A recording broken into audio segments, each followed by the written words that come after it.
through it all, we would hear the same thing from this president. My generals, my judges, my attorney general. And then yesterday, a culmination of an attack on our institutions of democracy.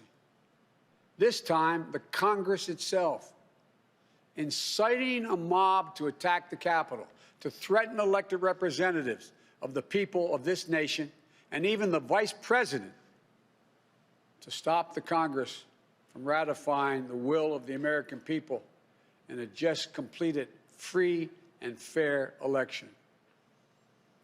Trying to use a mob to silence the voices of nearly 160 million Americans who summoned the courage in the face of a pandemic that threatened their health and their lives to cast that sacred ballot. I made it clear from the moment I entered this race that what I believe was at stake. I said there was nothing less at stake than who we are as a nation, what we stand for, what we believe, what we will be. At the center of that belief is one of the oldest principles this nation has long held. We are a government of laws, not of men, not of the people, of laws.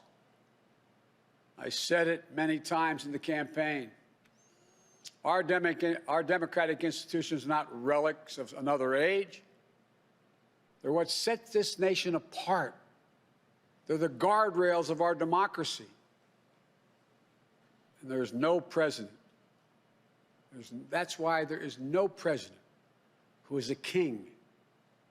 No Congress that's a House of Lords.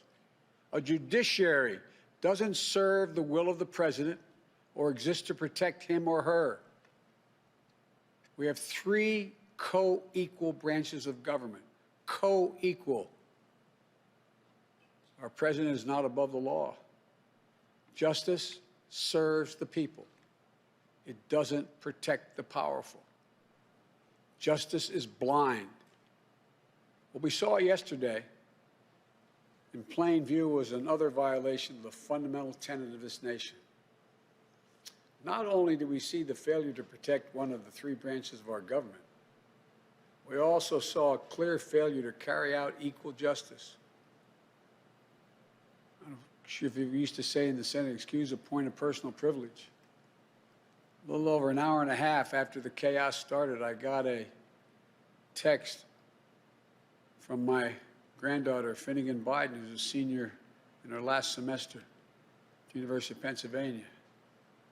She sent me a photo of military people in full military gear, scores of them lining the steps of the Lincoln Memorial because of protests by Black Lives Matter. She said, "Pop, this isn't fair.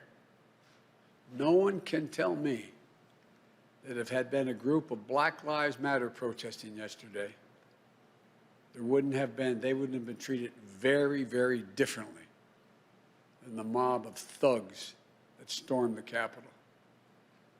We all know that's true. And it is unacceptable, totally unacceptable. The American people saw it in plain view. I hope it sensitizes them to what we have to do.